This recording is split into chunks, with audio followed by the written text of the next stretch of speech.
Oh, it's a ghost.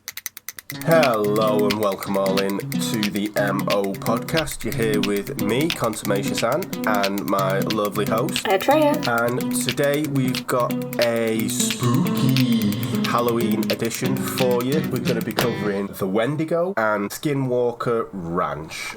These are two basically Native American mythologies, kind of mystical things that have happened. Skinwalker Ranch is about UFOs and stuff, but there's some interesting things that we can be discussing about them. So we'll start with the Wendigo. And the first time that I became aware of the Wendigo was from Stephen King, Pet Sematary. And I'll be honest with you, that is the scariest book I have ever read. And it was just because of the final couple of pages in which he describes the Wendigo. And literally, when I read it, I think I was about 20, must have been 24. And I'd read Stephen King books beforehand, but we had a skylight in our bedroom, and literally the way he describes it is this big tree, like an ent kind of thing, but with a skull for a face with horns and stuff, and it was so big that you could see it walking over, and I was just looking out of the skylight going, I'm going to see this face come walking past any minute. And literally I couldn't sleep for hours. You should have got blinds. Yeah. It was... Oof. But it is... And the way he actually describes it is... Because I've never seen any pictures. The way he describes it is the way... When you look at pictures and you read how it has been described was exactly what I thought of. I don't know. Obviously, that's because he's a great storyteller, but it was just... it's horrible. But the Wendigo is it's a mythological evil spirit of Canadian North American Native Indians. So it's mostly in the Northwest Indians, in the icy, the cold kind of areas, and it's a cannibalistic, malevolent beast. So it's not a nice thing, really. Well, I mean, is anything that eats other people? Well, exactly. That's the thing. The thing is with it would kind of manifest itself, and the stories that they told were around the time of famines and when food was hard to come by.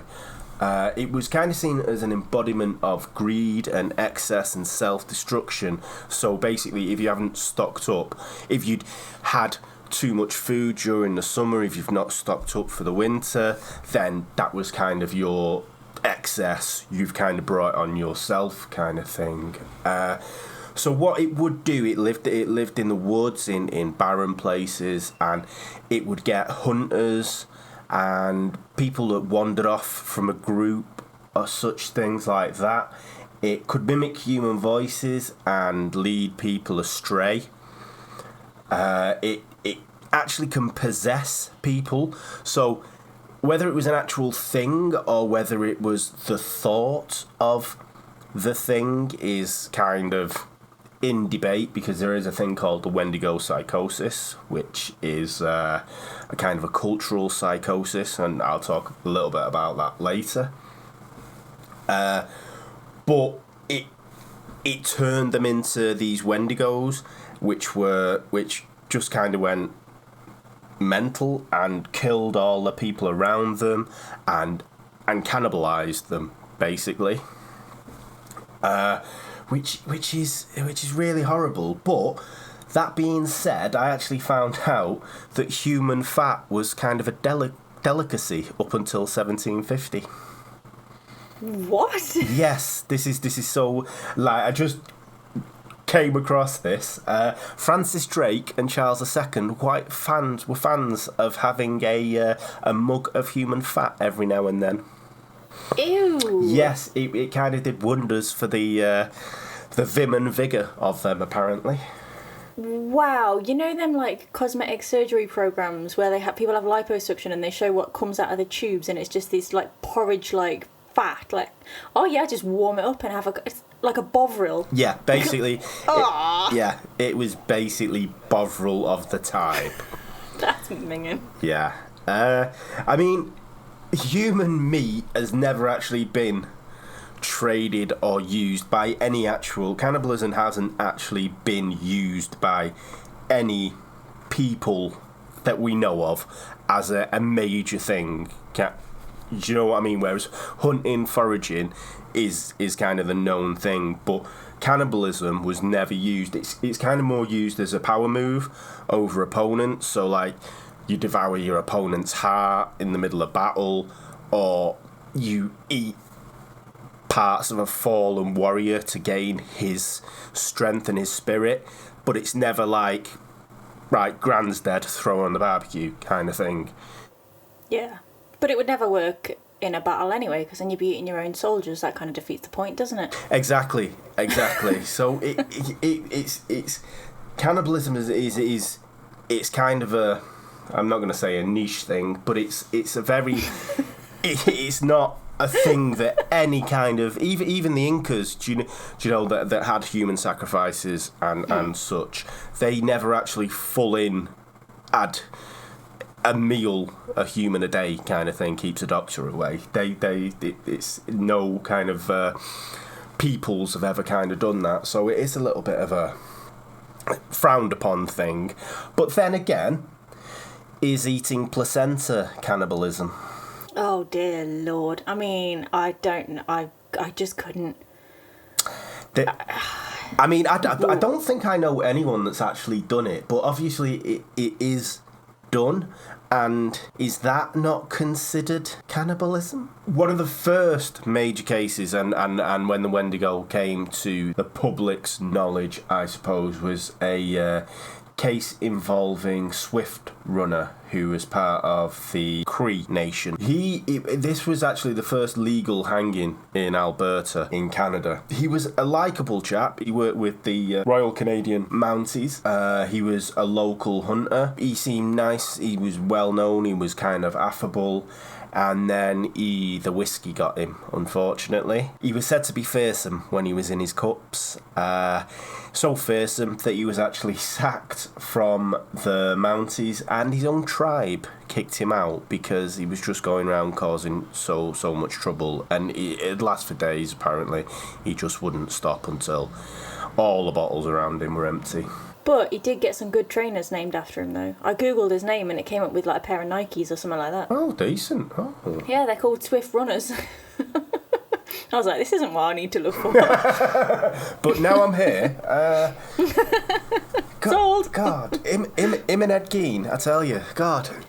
Him, Ed Gein, Ted Bundy, they were all likeable characters. That says absolutely nout. Yeah, indeed. It doesn't matter what you do. Like, we've all got a public face, haven't we, and a private face, I suppose.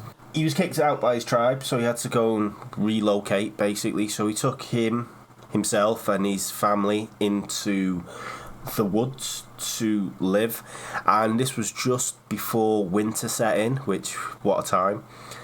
And then no one heard from him, and then 6-8 months later he came out of the forest. He went to the local Catholic mission because obviously he was bereft because all his family had died. Apparently, he explained to him how his family had died of starvation, and he was so upset, and he didn't know what to do. But the priests got a little bit sus when they had a look at him and went, "Starvation, you say? But you're a bit full in the cheeks, Who's on the aren't you?" chunky side? I mean, I'm not going to say he had lockdown weight on him, but He did. yeah, he had a bit of substance to him. So they gave him the benefit of the doubt, gave him a place to rest, and he was having nightmares, and he was screaming himself awake. He was having these terrible nightmares, so the priests were getting a bit suspicious of him. And then one day he tried to lead a group of children off into the forest, and they went, "Whoa, what are you doing? They're our children. That's what we do. Don't be getting in on our racket. So they reported him to the police, and the police came out and said, okay, right, you're not being honest with us. So there's a little bit of back and forth, and no one actually knows what goes on, but eventually, after questioning, he led them to the camp in the forest, and there was just bones everywhere. Broken bones that were hollow, which basically meant the marrow had been sucked out of it, and if you've got a dog, you know what that looks like. It's horrible. Yeah. You've ever opened a dog food, tin of dog food or cat food, all that jelly. Yeah. He was living on that. There was a pot of human fat as well, so Delicacy. he was like, if it's good enough for Francis Drake, it's good enough for me, I tell you. He should have sold it. Yeah. Made a bomb, bought some real food. But the thing is as well, he wasn't that far away from they was 25 miles away from emergency supplies. So it wasn't the fact that he was going hungry. Do you know what I mean? It wasn't the fact that there was no food around. He was an experienced hunter. He knew the forest. He was a guide for the Mounties in the forest. So when anyone ever went missing, they called on him, and he took them around the forests. So it wasn't because he was inept at hunting, tracking, or anything like that. It was just because basically he said the Wendigo had got hold of him, and his eldest son had died. For whatever reason, I don't know why. I didn't find the reason as to why. But the Wendigo had got him when he was down and distraught, and he went on a killing spree and killed and ate all his family. He did actually say that his mother wasn't the nicest to eat, as her meat was tough. Which is Dear Lord. Yeah, it's a bit minging that, but Another with mummy issues. Yeah. Better get her first. Screamed at her head for a bit. But yeah, so basically the police arrested him. He was tried by a jury that included Cree speakers and quote marks half-breeds. So half-breeds? That's what it said. So I think what's a nice way to, like, their parents were white person and Native Americans. That's okay. That's kind of what they called half-breeds, which is horrible. Wow. Yeah. And he was sentenced to hang, and the elders from the tribe that he was dismissed from, they actually said they agreed with the ruling, because this was one of the sticking points, because this was something that they'd never come across, especially when it's to do with the Wendigo and Native American belief systems and such. Obviously, white people don't know anything about that, and they just go about their own law. But the actual elders said no, it's a correct ruling. He does need to hang. But the thing is, as well, he did have history about cannibalism, because he'd at his hunting partner years earlier. Wow. When he was close to starvation, yeah. So. And they didn't go. You've done this before, haven't you? We should have seen it coming. Was he married by this point? I think his wife I think this came out at the trial, that because what he actually said after all the when he was asked at the trial, do you have anything to say? He said, no, I did it. I think it just got to a point of where he just went, you know what, I did it. And by the way, a few years ago, when I said Joe that I went hunting with, when I said he fell off that cliff, well, he didn't. He fell into my belly. I mean, this is not just a sudden fit of madness. This is not a psychosis, and this is not a Wendigo possessing you. This is just outright. He's just nuts. Yeah, he's just maybe. I mean, I'm not I'm not making excuses for him. This was a horrific kind of murder. He murdered 6 people, including his young children. But because he was shunned by his tribe and by the community, maybe it was alcohol withdrawal that caused him. His eldest son did actually die through... It wasn't related to anything, so he was very distraught with that, apparently. And maybe the alcohol withdrawal, and he just couldn't get a drink, and he just went, oh, you know what, fuck it. I mean, that's no excuse, obviously. You're right, it is no excuse. There's been times when I've been out of wine and I've had to go for like upwards of like 3 days with no wine, and it's never once occurred to me, I could probably eat Dave. Yeah. He's got belly button fluff and toe jam and all sorts. I'm not going to know. Maybe he was just lazy and he couldn't be arsed hunting, and he thought, you know what, if I kill all these lot, I could just live off them for the winter and not move. And what happened during his hanging? It was delayed by 2 hours because the locals burnt the actual drop, so they had to make another drop for him. And while they were there, the priest asked him, did he want to say anything to God? And he said, no, the white man has done nothing for me, so I don't think he's got to do anything for me. Oh, right, okay. Yeah, I was like, I don't blame you, mate. Yeah. Wow, I mean, surprised he wasn't struck down by lightning there and then. I know. He did actually offer to do himself in with a hatchet. I don't know how it would have worked, but he said, I can do myself in with a hatchet if you want to save the hangman a job. Because the hangman got paid $50 because he was just a random veteran who'd fought in the war, because they didn't have a hangman because it's the first legal hanging. So it was. And this guy was just like, give me a hatchet and I'll cut my own head off. Yeah, that's quite a skill. Yeah. So basically, that was kind of when the Wendigo came into the white man conscious. Let's say. So that was that swift runner, and then there are Wendigo hunters. So there's a story of a Jack Fiddler, or I'm going to butcher this, and I do apologise to anyone listening, but I really, really love Native American people's names, and it's Zao Unu Gizagu Gabao, which means he who stands in the southern sun. Oh, that's nice. I know, I really like that. He was a shaman and a Wendigo hunter, and he was born in 1840-ish, either late 1830s or early 1840s. And just to put how far he lived, how secluded this tribe was, the first missionary to visit the camp was in 1899, so like 50 years after he'd been born. That's how isolated this tribe was and how little Western influence it had.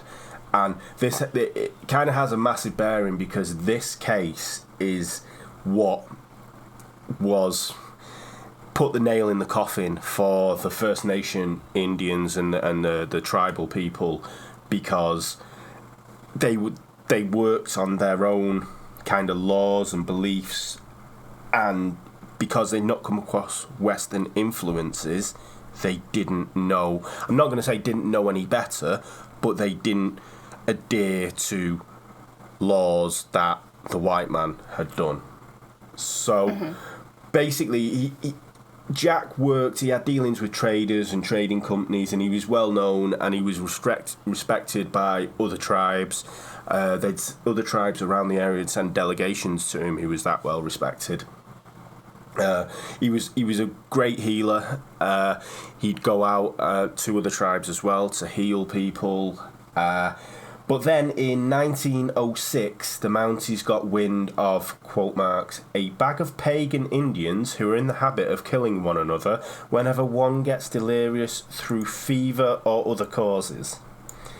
So the Mounties were like, okay, they're just killing each other. Savages. Just a bunch of nutters.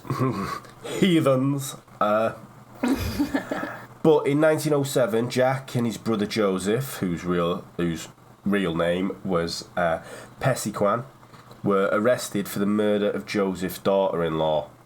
who was claimed to be turning into a Wendigo. And just when Jack was arrested, what he said was, I did not know what I was doing was wrong, and if I would have known, I would not have done the deed. So they were living to their own kind of values, not values, but their own beliefs and their own systems that had been living to for hundreds and hundreds of years. So they didn't think it was wrong.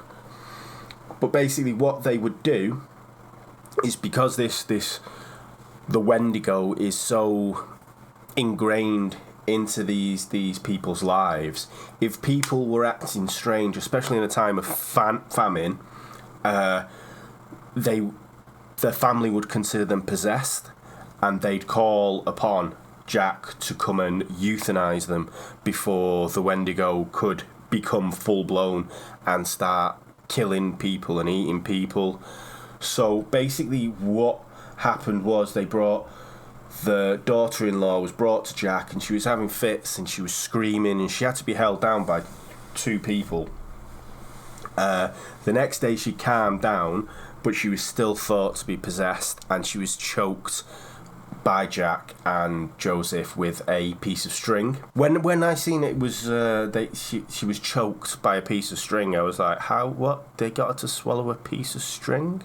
But they kind of garroted her with a piece of string, because apparently that's how weird does your brain work that you thought that they made a swallow string. Because he said choked. choked. I was like, yeah, they strangling her, choked. Why didn't you say strangled her with a piece of string? Surely that's the correct. Anyway. But apparently... Eat this string, bitch. Eat it. Yeah, come on, swallow it. And then keep it in your throat. You'd be crazy, Ant. Yeah. Maybe I need to do more research. Maybe that's what it is. But yeah, so... because the Wendigo could only be harmed by certain things, so it's not as simple as I think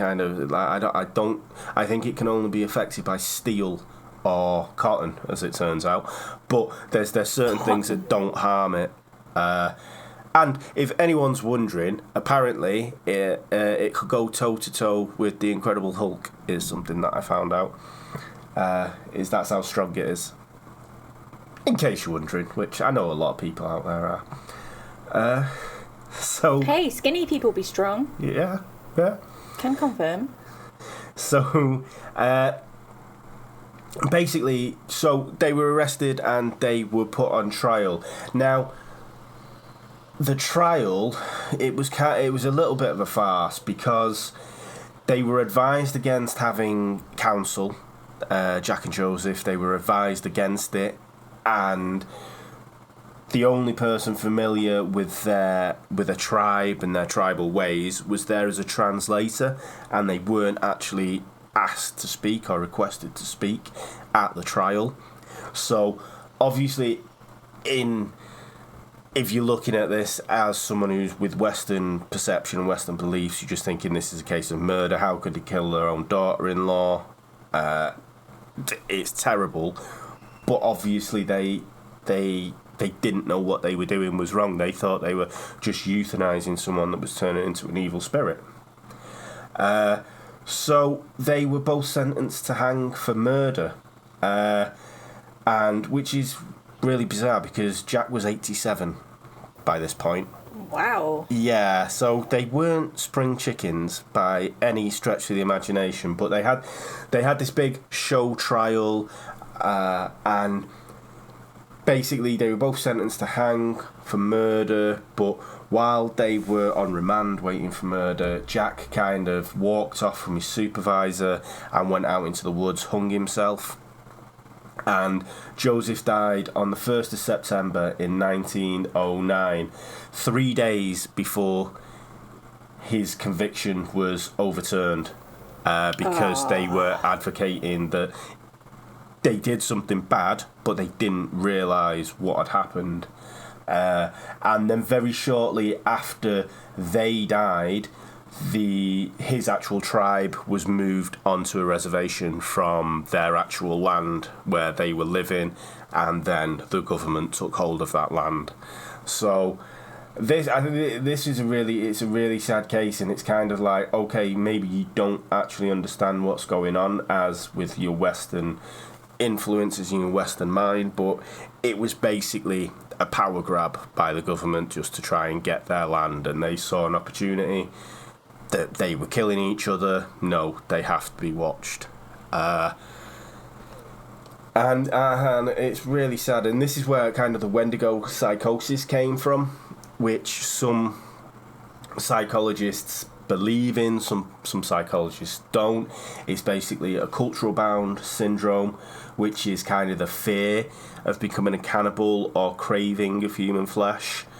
And the people that have been claimed to be a Wendigo, the people that were brought before Jack, did have actual mental health issues. Like the daughter-in-law, she was having fits and screaming. Maybe that's related to something in her mind. Do you know, maybe it's schizophrenia, maybe she's epileptic, but because they've never seen that, they just assume it's kind of that thing, you know. And there is a passage from a French trapper who actually maybe not a French, I can't remember if it was a French trapper or a French psychologist, but someone in Canada who was actually looking at the Wendigo cases, and what they said was the onset is withdrawal into melancholy. The person lies inert, said to be brooding over the possibilities of cannibalism, wanting to eat men and yet afraid. His family around him look to him like luscious beavers heavy with fat. Just kind of sounds like depression, doesn't it? Yeah. Lockdown depression, that. Yeah, exactly. He neither sleeps nor eats and seems insensible to all about. The next stage is that of violence, which may follow almost immediately or only after a considerable period. So it is kind of depression, schizophrenia, with like bipolar kind of thing. It does seem a lot of mental health issues with that, rather than them actually turning into a spirit. Yeah, because from like a Western perspective, when I read the Wendigo stories, I read the stories about people kind of being possessed by an evil spirit and turning into a Wendigo, but I also read stories where they were saying that people who turned into cannibals would turn into a Wendigo. Like, you would be fine until you ate another person, and then you would turn into a Wendigo. And I just kind of thought of it as like, you know, those stories with morals, like, oh, don't eat people because you'll turn into a monster. Yeah, like yeah. that kind of thing. But like an Aesop's fable kind of thing. Yeah, but obviously in the Native American like frame of mind, it's a real thing. It's not a case of, it's not a moral of a story. It's not just a fairy tale. This is a real thing. You will turn into a Wendigo if you come into contact with this evil spirit. Exactly, and with it being, I mean, I'm pretty sure as well that there is probably a Western kind of thing. This kind of thing happened in the Middle Ages, maybe. Like with there's kind of a Western kind of philosophy to it as well, because in the Middle Ages, I'm pretty sure that if you ate the flesh of something, like with the stories, the werewolf in Germany, I'm pretty sure if you eat the flesh of another person, you turn into something. Do you know what I mean? There are kind of stories throughout history about being that happening, you'll turn into a monster. Yeah. But it was ingrained into them as their belief system, rather than a finger wagging, don't do that, or it'll happen kind of thing. It was one of their beliefs. Mm-hmm. Yeah.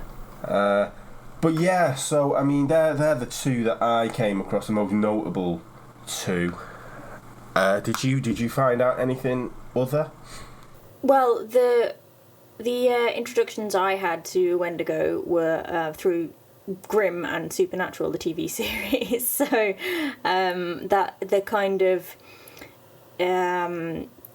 background that I was aware of was what I was saying earlier about how if you turn into a cannibal, you turn into a Wendigo kind of thing, and you can be killed by silver and fire. And that the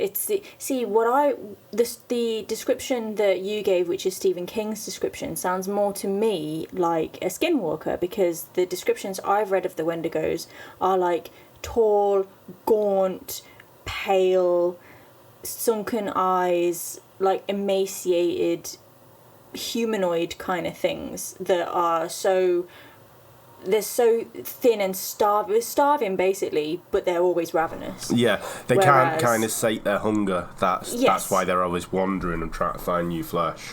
Yes, they're always starving. Whereas when I read the description of the Skinwalker, it sounded kind of the same, like wearing the skull of an animal and kind of being more like is it a Leshen? You know, out of The Witcher? Oh, yes. Yeah, a Leshen. Like yeah. that kind of deal. Whereas the Wendigo was more humanoid than skull kind of thing. But clearly there is a distinct difference between a Skinwalker and a Wendigo. Yeah. I mean, this probably segues was really great into Skinwalker Ranch. For me, a Skinwalker is like a shapeshifter. And I don't know, have you ever heard of the Dogman? The Michigan Dogman? Yes, well, apparently it's a story that kind of goes hand in hand with the Bigfoot. Yes. So for me, my kind of thinking on a Skinwalker is a Dogman, because a Skinwalker is basically it's a term for a shapeshifter in Navajo legend, and it's associated with the cunning animals, so like a coyote or a wolf kind of thing, and for me that's kind of what a Skinwalker. When I think of Skinwalker, that's the kind of vision I get in my mind of it. But Skinwalker Ranch, which is in Utah, it's the Uinta Basin. Excuse me. Uinta Basin. Yeah, in Utah, and there's a whole lot of stuff that's been going on there. There is. It was originally, obviously, same as everywhere in America before we stole it. It belonged to the Utes and the Navajo tribes, and they kind of got on at first. They would, team up to, battle the evil Mexicans and the Brits and things like that. And then the Utes kind of thought, what about if we kidnapped Navajo people and sold them as slaves? Think of the money we could make. So that's what they started doing, and naturally the Utes were a bit pissed off. The Navajo were a bit pissed off, and the Utes, they got a curse cast on them by the Navajo tribe, and the Navajos cursed the Utes with being basically stalked by a Skinwalker if they step foot on this particular patch of land, which now is the 500 acres of Skinwalker Ranch. And actually, allegedly to this day, the Ute tribe members are forbidden to step foot on this land. So the Ute tribes kind of took over it. They kind of made an encampment there in around 1880. And by 1906, people around the Uinta Basin started reporting underground rumblings and explosions and like the sound of machinery.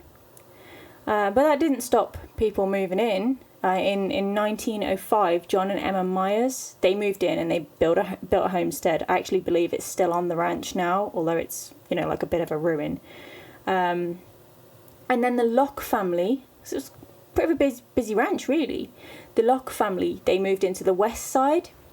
Now, the only weird things these families actually ever reported, and I don't know whether maybe it's a sign of the times, like it just wasn't the done thing to report weird things happening on your house. But the Locke family said they were visited by a stranger in... and the description that I read made it sound like a jazzy blue onesie. Okay. They were visited by this guy in a sparkly one-piece outfit who asked them for a glass of water and told them, on no uncertain terms, you do not dig on this land, and then disappeared. Apparently nobody thought to ask him any questions. And then he turned up again in 1915. Same story, same guy, same outfit. Clearly he loved that outfit. Asked for a glass of water, told them not to dig on the land. And then nothing till 1930. 1930 was the first cattle mutilation. And then Kenneth and Edith Myers moved onto the east side of the ranch in 1934. And I'm kind of the impression that maybe they or their relatives were the people that sold the Shermans the ranch, because I don't have any information of anybody else moving in between then and the Shermans. Only that between the 1950s and the 1980s, there was a surge of UFO sightings and cattle mutilations like you wouldn't believe. However, in the 1950s, that's when popular culture started bringing out the alien movies, and spaceships were a thing, weren't they? So that might have hyped everyone up. Yeah, indeed. When was Area 51? That was 50... The 50s, yeah. Yeah, that was then, and it started becoming into more mainstream. Well, not mainstream, but it sold papers. And I mean, I wouldn't be surprised if tabloids started arriving on the scene as National Enquirer and The Sun, the Daily Star kind of thing. I wouldn't be surprised if they started appearing in the 50s as well, with terrible tabloid journalism just to sell papers and whatnot. But yeah, there's excuse me. They've been going on since the 50s up until, let's say, modern day. But the main one was the Shermans, wasn't it? That they were there for 18 months, maybe 2 years. Yeah, and between 1994 and 96, they really should have kind of had a bit of an inkling when they bought it for such a steal. Yeah. That's the thing. It's how big? 500 acres. Yeah, and they got it for next to nothing, really. Yeah. And it's so what the things that happened to them. I think they lost 20% of their cattle while they were there, either through mutilations or just disappearance. And even if you're going and saying, okay, they're in the middle of nowhere, it's a ranch, there are animals out there that are going to eat it. I mean, I don't think there's that many packs of wolves and stuff that are going to amount to... And 500 acres, how many heads of cattle are you going to have on there? And 20% of it? Yeah, you can't keep an eye on all of that land as well. I know they had guard dogs. Actually, when the Shermans first rocked up to the homestead, I mean, apart from the really weird clause they had to sign when they bought the land, which was that they were not permitted under any circumstances to dig on the land without the prior permission of the previous owners. It's like, I'd be like, why? Who did you bury? It's proper shifty. It is something super weird. Mm-hmm. And then when they rocked up at the homestead allegedly had deadbolts on all the doors and windows. Every single door and window. And it's like, you're in the middle of nowhere. Yeah, some doors had inside and out, didn't they? Yes. That would easily, to me, I'd be like, okay, so a serial killer clearly lives nearby. Let's not buy this land anymore. Yeah. There was a lot of red flags over... There was. Over really this. Was. I mean, they like say cattle mutilations. There was an instance where a wolf attacked one of their cattle in the field, and it was shot with a 12 bore, and it still didn't let go. It seemed to be uninjured. You know what? That is on my I don't fucking buy it list that I've written down on my notes, right? Yeah. Because, okay, so the wolf that they described was like the size of a dire wolf, which, by the way, has been extinct for 10,000 years. And, okay, so say you're with your wife and your 2 kids, and I think Terry's dad was there.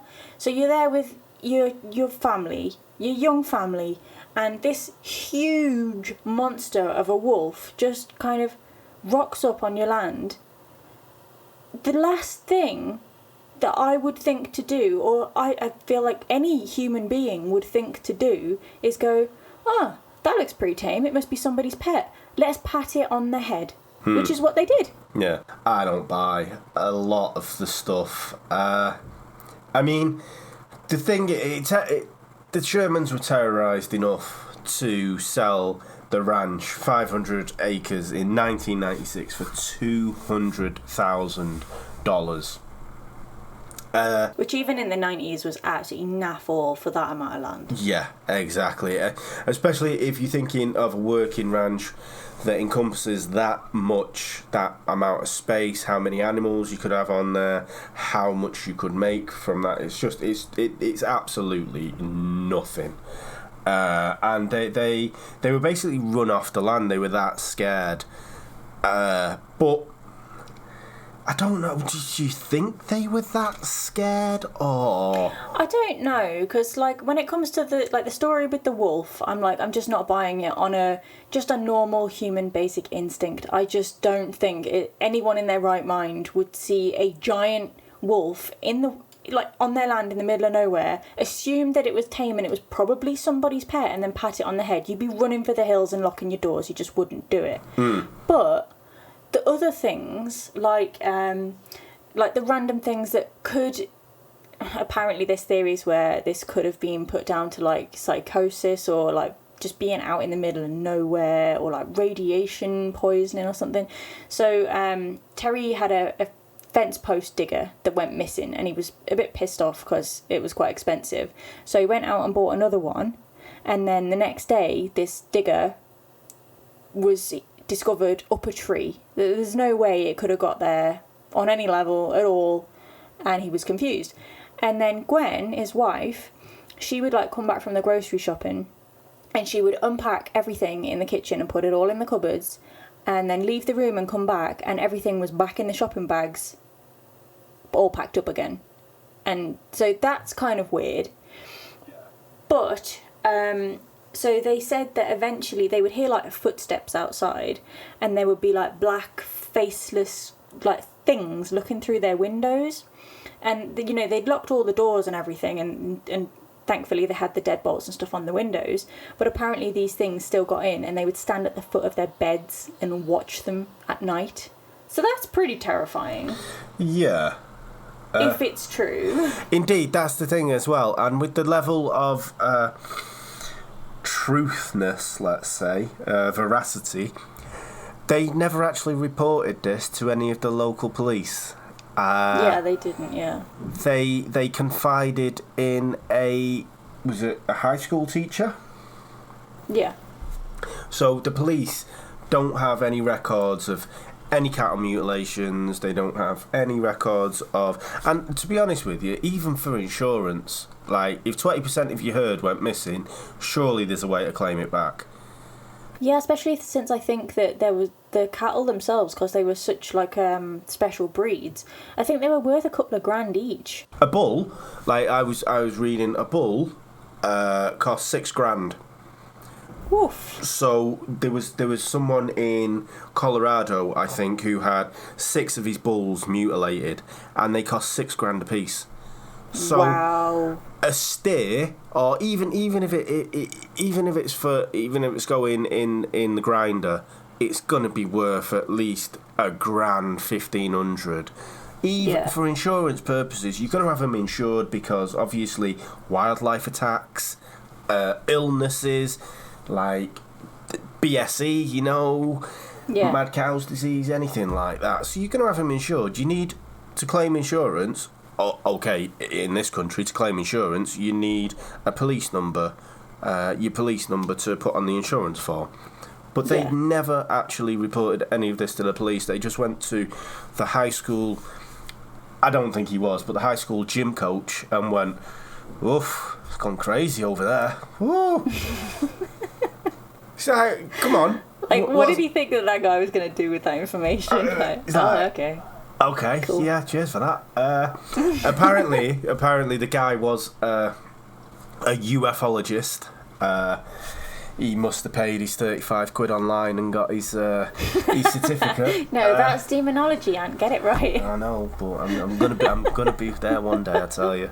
But yeah, so literally, I know they're saying like that there was these faceless things breaking into the house and stuff. But if you were that terrified, would you not just ring the police and say someone broke into my house? You don't have to say it was a faceless creature. You could say there's, I don't know, homeless people or what have you in the fields. Yeah, vagrants.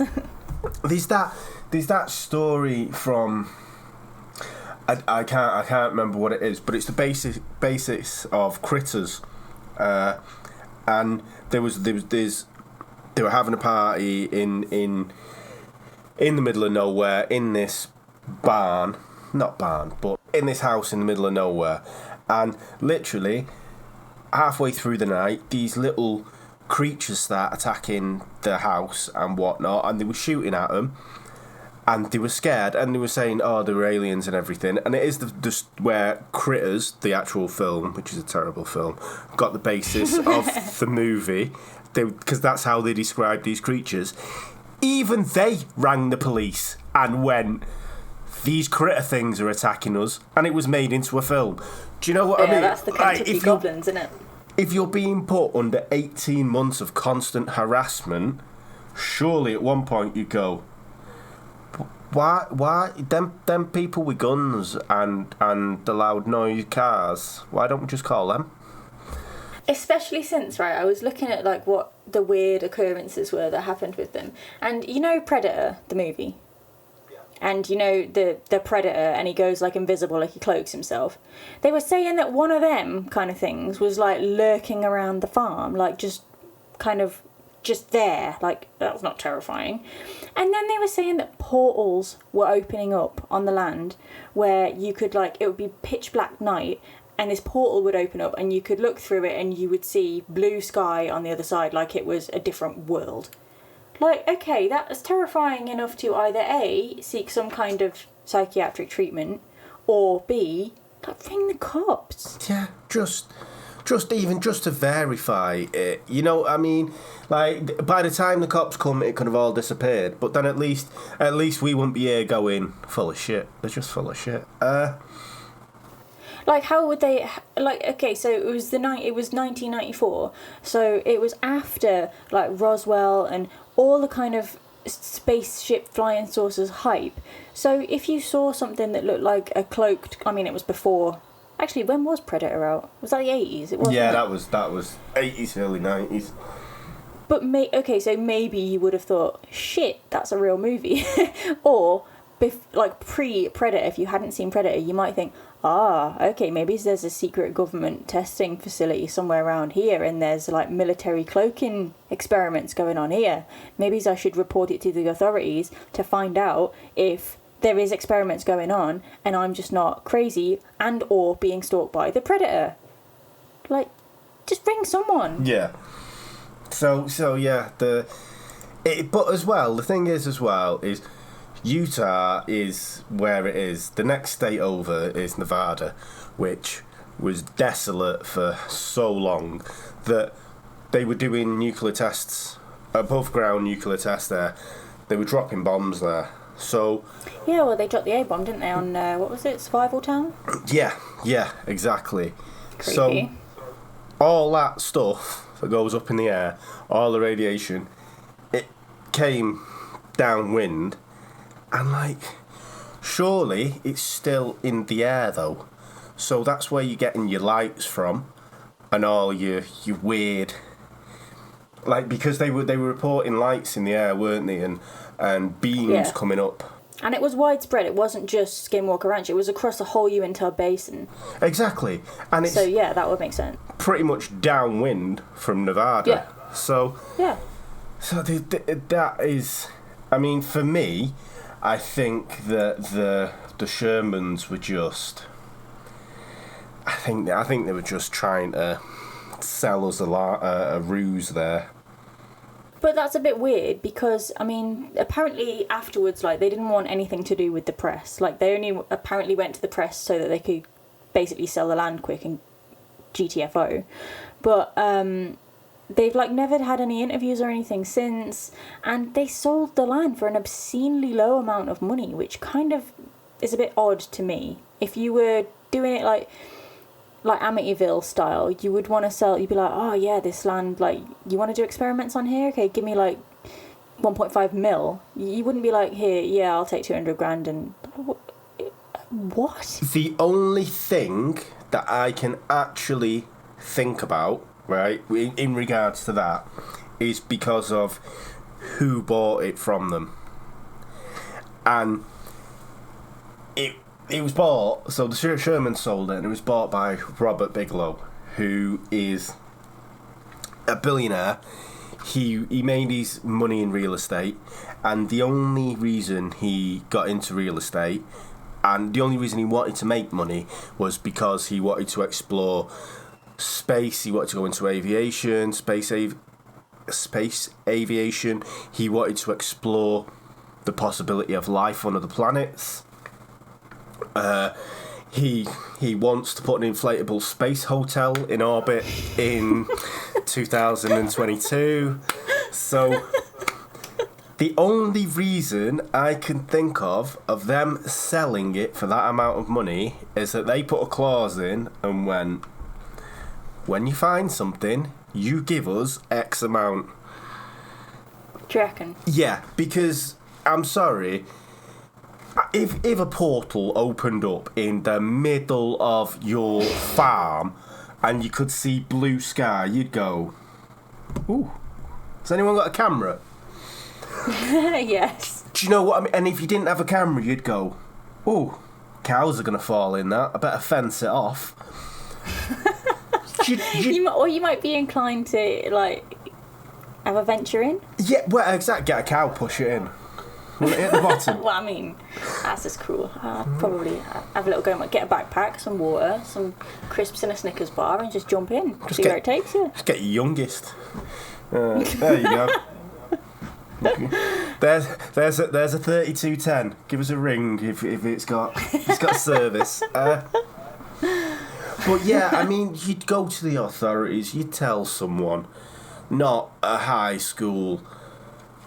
Whatever, you go through the proper channels. I'm sorry, but that's a lot of pressure on that high school teacher as well. I know. I bet he's like, oh God, I only teach wrestling. Like, what, you want me to save you from faceless creatures looking in at your kids through the windows? Like, what the hell do you want me to do with this? Yeah, I think that's the only reason. I think maybe there was a lot of stuff. The history of it came, and then Robert Bigelow got interested, and they kind of went, you know what? We'll put a clause in it. Like the previous owners had a clause on don't dig on the land. They may have a clause of when you sell it, we get X amount. Why do you reckon they weren't allowed to dig? Because that's a lot of land to just go, you can't dig it. Well, what about if I want to put another fence up? What about if I need a conservatory? I don't think they meant surface digging, because obviously they've built stuff there that have got foundations. I just think they mean kind of like well digging, like oil, or going down a certain amount of feet, kind of thing. But why? I mean, the only the lad in his blue jumpsuit. He lives down there. It's his house. Right, come on. He'll come through his ceiling. Working nights, right? Don't be keeping me up. I mean, maybe again, just with it being downwind of Nevada. Maybe it's just been... I don't know, because it was still a working... Like, even before the Shermans had it, it was a working ranch. There was people in the homesteads there who were working the land. Yeah. So even... And the bombs were going off in the 50s, and it was a ranch in the 50s. So it wouldn't be the radiation. So they said that they heard underground rumblings, explosions, and which, could be mines, it could be mine fires, I guess, and stuff like that. But machinery sounds underground? It's in Utah, unless it's the Mormons that are building a super church underground. I have no idea. Why is that your first go-to? It's got to be the Mormons building a super church underground. Utah,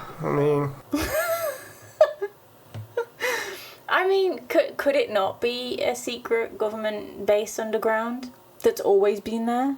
Yeah, without a shadow of a doubt. But then, when was it there from? This is true. Wait a minute, where's Area 51? That's in Nevada, isn't it? Yeah. Maybe there's another one in Utah. I've not heard much. Like, that's the only thing I know about Utah. Much to my detriment, I do apologise. That I only know it's where Mormons live. And skinwalkers roam free. Yeah, I can't because really... when Robert Bigelow, when he bought the land, he got some government funding, like you say, but then they were proper hush. They all had to sign NDAs, they weren't allowed to talk about what was going on. Nobody ever found out what they found, which either says to me that they found something really, really intense that is like world changing, or they found fuck all. Atlantis. They found Atlantis. Found it. It's in the middle of the North America. Not even near the ocean. Hitler was barking up the wrong tree. Tell you, he's mad. Not even Aryan. Yeah, unless it was a World War II underground bunker kind of thing, and there was a statute of limitations on it. That's why Bigelow has all his stuff is classified or it's locked away, and now maybe that's why we've got this new documentary. Possibly, yeah. Because Brandon Fugel, never actually mentioned why this information was classified and why now suddenly they can do whatever they want, did he? Yeah, it's just really weird that, because he does, and he loves harping on about that the Bigelow, all their research is classified. Yeah. He loves it. He loves going on that, doesn't he? I know, it's like, mate, you've already sold me the programme, I'm watching it right now. Yeah, but then he can quite be on camera next to the radiation-filled mines kind of thing. Maybe that's the only thing that that actually kind of would make sense, because obviously it was bought in 2016, and then it took 4 years for him to come forward and announce that he was the owner. So maybe it's just a time thing, and there is something down there. Maybe the government was doing something down there, tests down there. Maybe it's got a crazy bedrock, and they were just bouncing radiation off there. Well, one of the guys did get a radiation burn, didn't he, on his hand? They were exploring the homestead and they came across this, what used to be a well, and he kind of got near it and he did get a radiation burn on his hand and he had to go to hospital for it. Yeah. So there is radiation there. Yeah.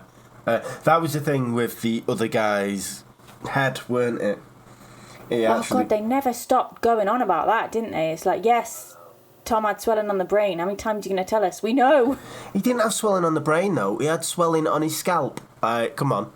It's not your actual brain, it's your scalp. So could have been a big spot. Yeah, it could have been. Could have just been a gnat bite. Yeah.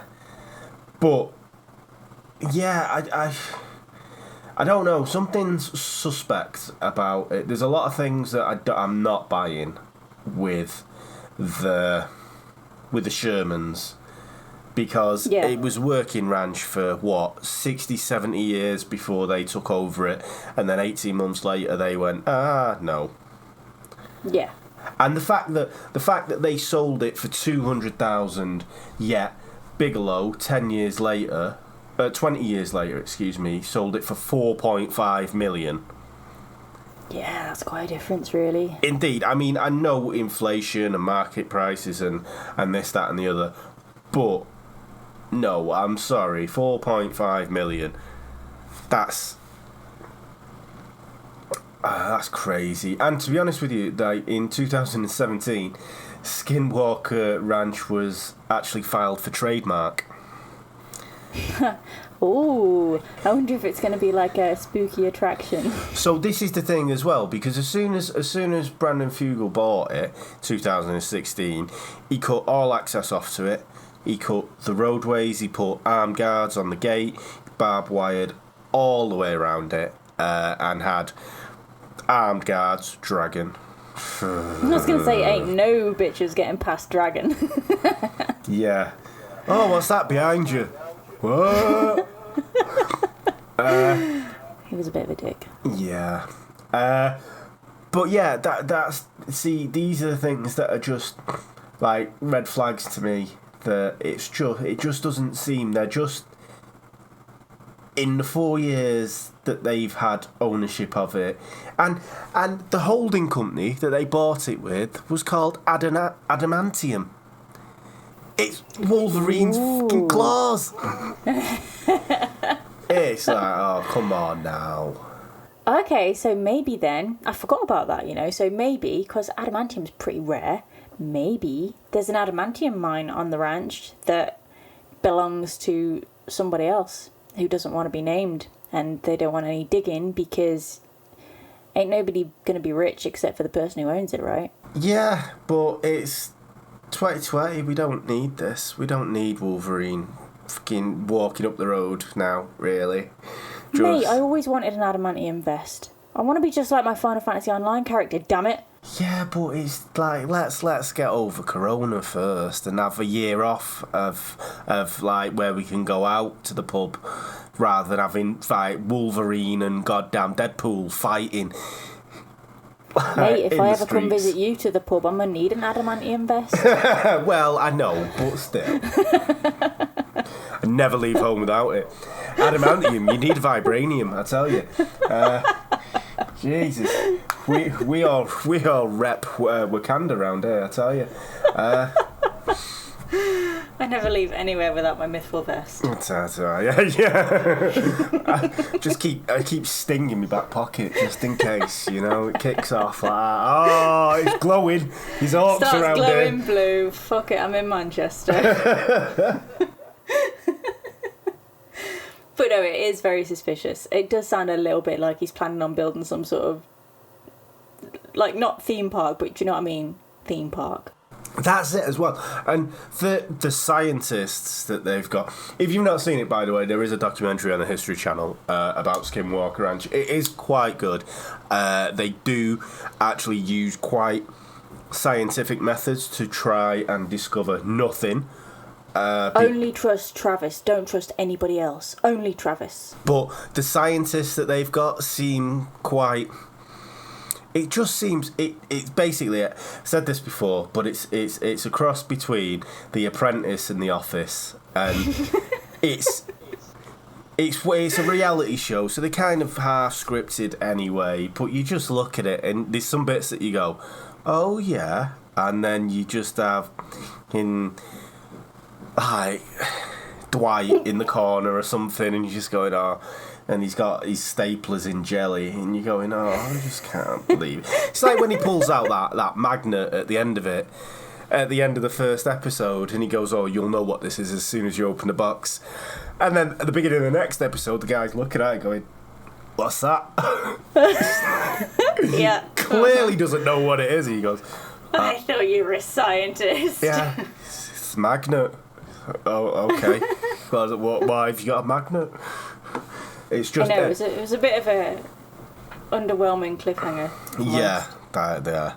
But it's it's quite interesting in the scientific methods that they're going about it, but I genuinely don't think... I say that, and then the main guy in it said, I think it's a black hole, or a wormhole, he said, yeah.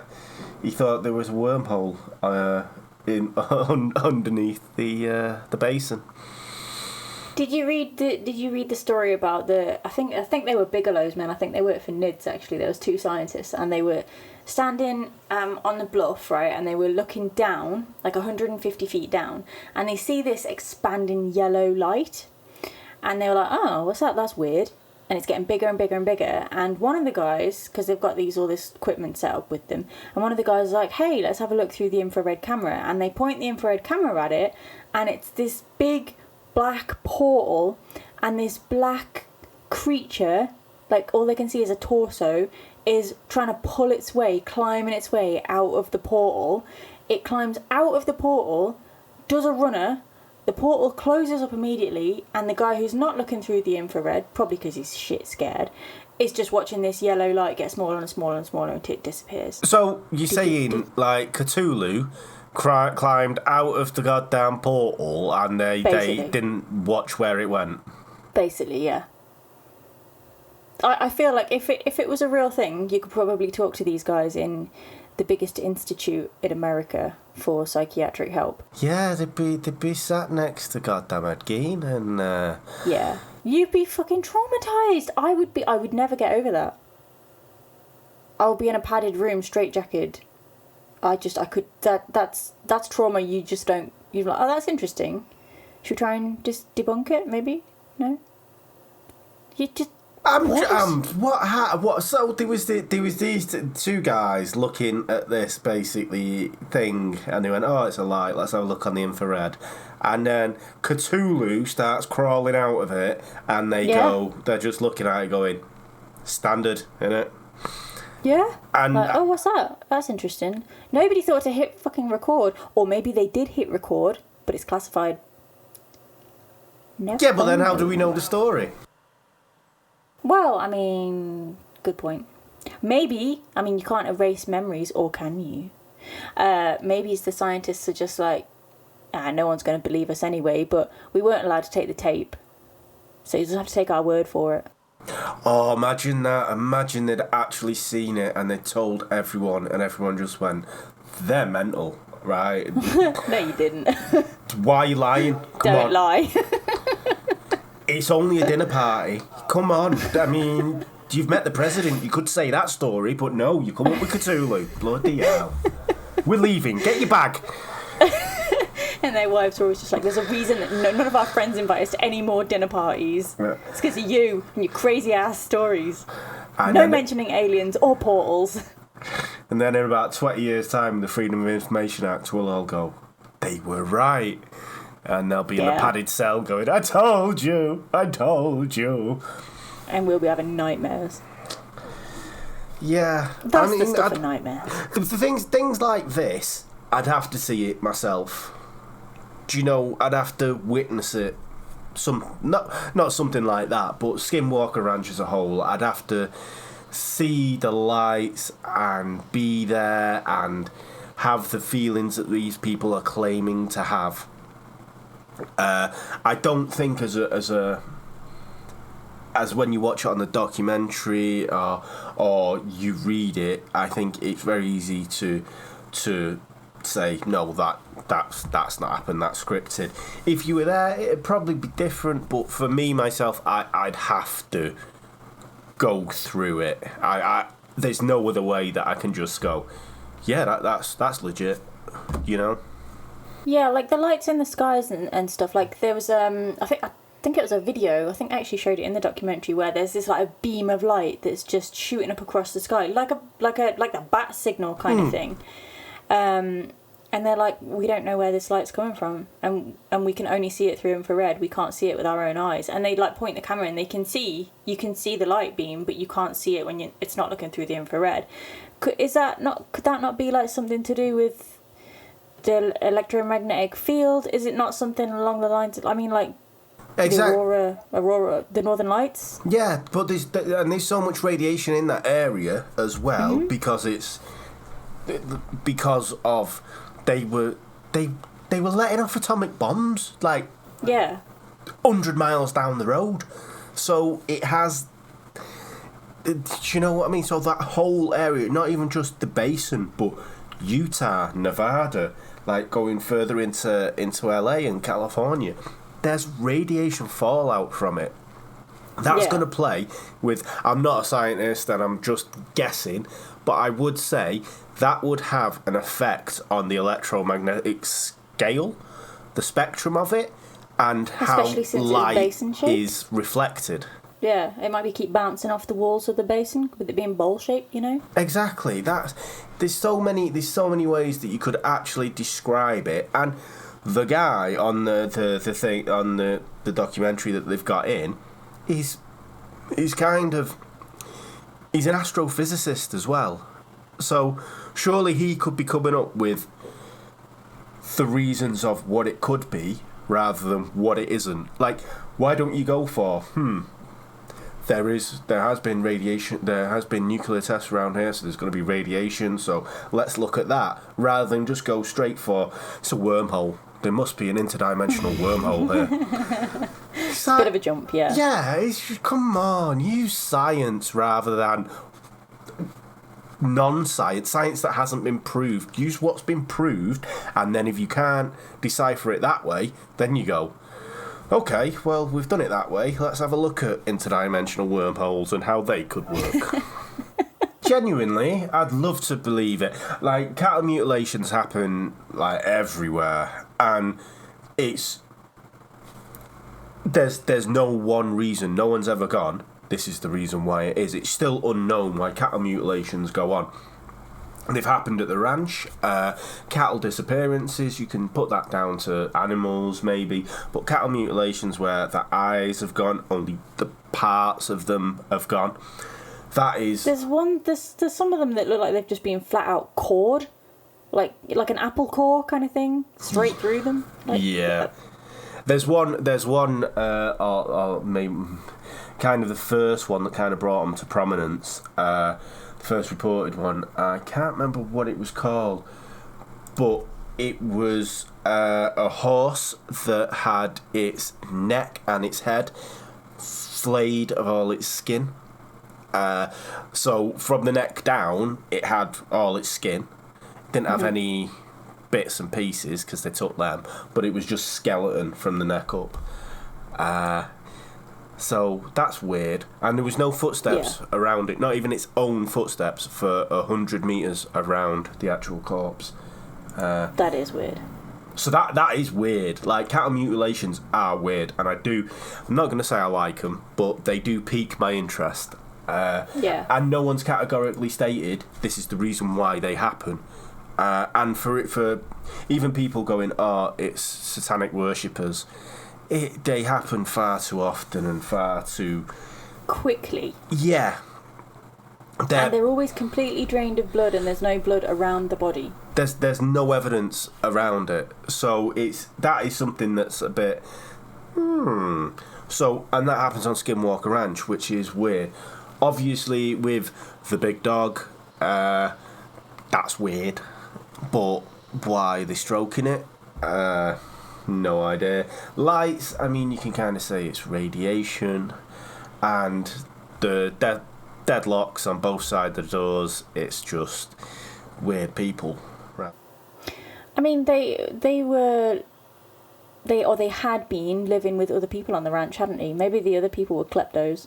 That's it as well. It wasn't just one family. One family owned the ranch, but they hired out like little lots of it, so you could farm your own kind of lots. There was 1, 2, 3, 4, 5 homesteads or whatever it kind of was. So you basically did have strangers on your land, and in the time, obviously the 80s were wild. So never mind any time before that. Like, you know what I mean? You had to have deadbolts and God knows what else, grenades ready, just in case. You're talking like just coming out of like the Wild West era, kind of when the first families moved in. So You could just shoot somebody, rob them, and just get away with it. Ride away into the sunset on your horse. That's it, and no one would bat an eyelid. And even if someone did, you just say they pulled a gun on me first. And who's to believe you? So maybe it was just protection. Yeah. So there are some things there that you go, maybe, but it's something that for me, I'd have to see it to believe it, to witness it, to kind of go, yeah, now you're making sense. Like I said, in the documentary, there is one instance where you do see something. I think it's the fifth or the sixth one, and it's night vision, and there's a light going from the ground up into the sky, and it is a bit ooh. But again, it could be explained away by someone who knew thermodynamics or physics, or just as someone watching it, you go, wow. But I'd have to be there on that ranch to kind of see it, rather than, especially with the money that's been thrown around and it's classified, and there's too many red flags on this one for me. Sounds to me like a government testing facility. Something that kind of like Area 51, but we all know Area 51's good.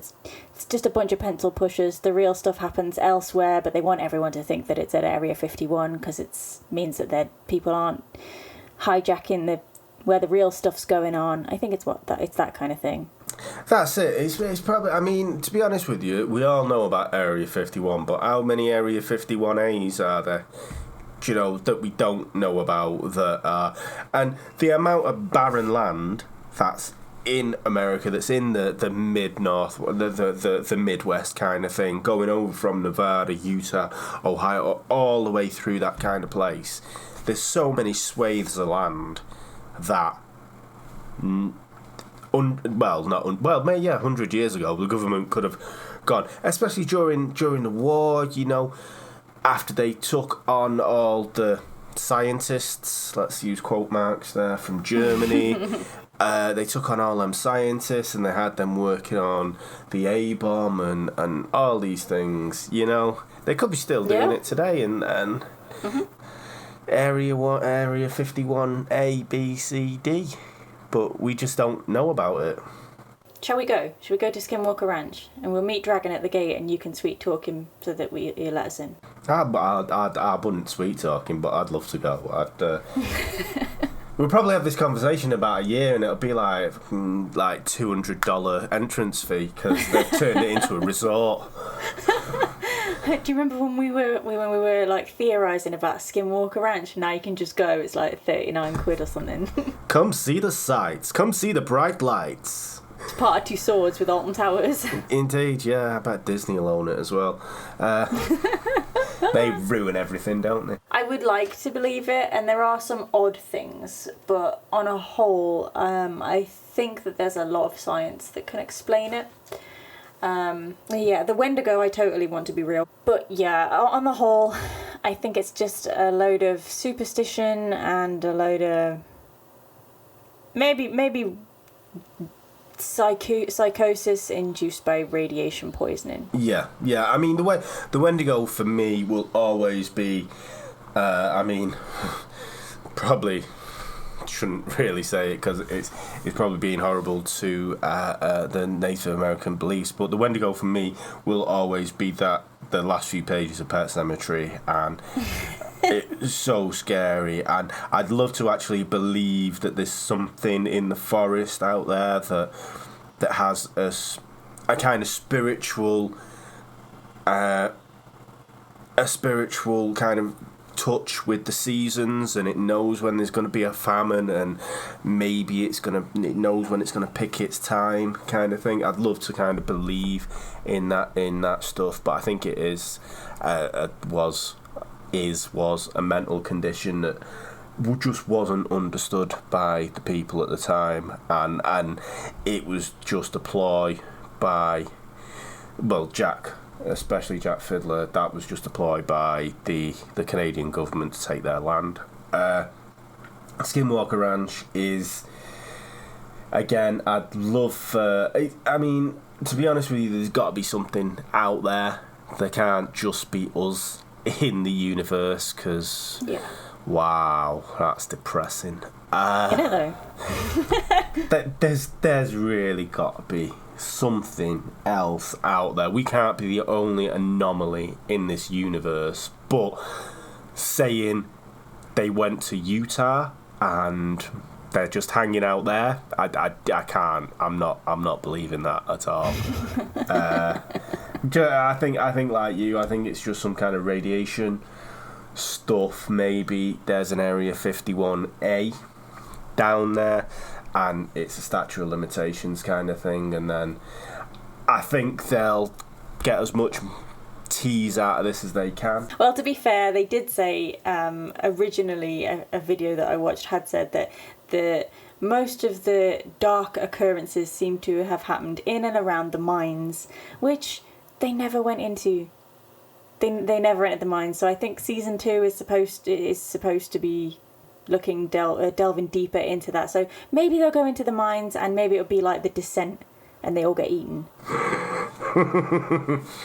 Here's hoping. Here's hoping Dragon gets eaten. As long as Dragon goes first, that's all that matters. Definitely. Right. So Halloween. Yeah, indeed. So that is our Halloween special. It's not as scary as it should be, but it is if you actually put some thought into it and kind of if you were in them places at the time. But yeah, so that has been the MO podcast with me, Consummation Zan, and Treya. I hope you all have a lovely Halloween, and if you don't celebrate it, then bye. Bye. Wayne, no, it's just a bloke in a sheet.